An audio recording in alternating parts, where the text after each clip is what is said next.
Greetings Club Newtone members and welcome to this week's episode of Seeing Fit Tips. This week we're going to talk a little bit about our natural shock absorbers, our calves, alright? Everybody's got them, you probably got two of them, and what we're going to talk about today is how to take good care of them and make sure that they're working properly.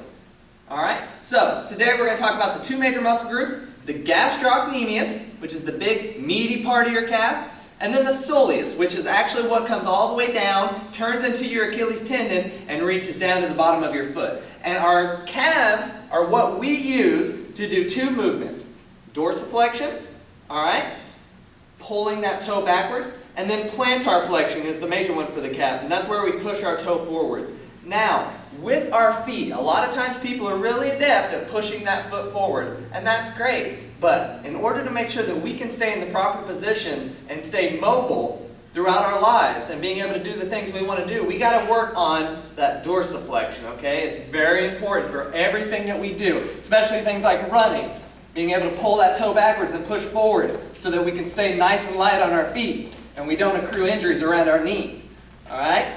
Also being able to do things like squat. So pulling those toes backwards so that we can squat down nice and low and be in a good, mobile, stable position. Very important as well. So I'm going to show you two ways that you can attack those two different muscle groups, all right? The gastrocnemius and then down deeper into the soleus, which is a little bit harder for most people to reach. So what we're going to do, we're going to find a wall. There's usually 4 of them to a room. So pick one that you like. We're going to take that wall and we're going to push up against it.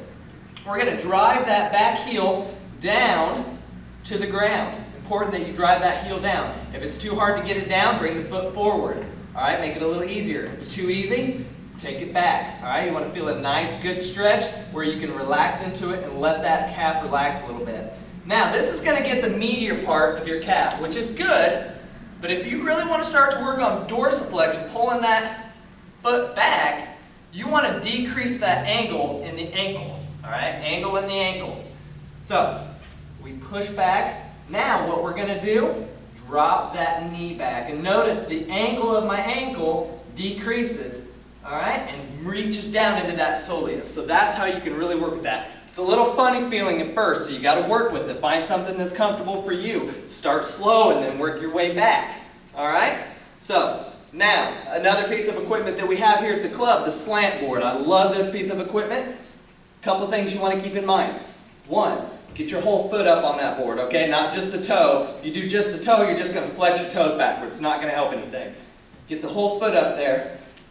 The next thing, keep that leg nice and straight. Now that we have the slant board, this is what's going to help us decrease that angle in the ankle, okay? So you don't have to drop that knee as much anymore. Get the hips forward. Very important. Don't lean the head forward, because now you're just showing me how well you can bend over. I don't care. I want to see those hips forward. I want to see the heel drop down to the slant board and pull that toe backwards actively to help you stretch out that soleus and that gastrocnemius.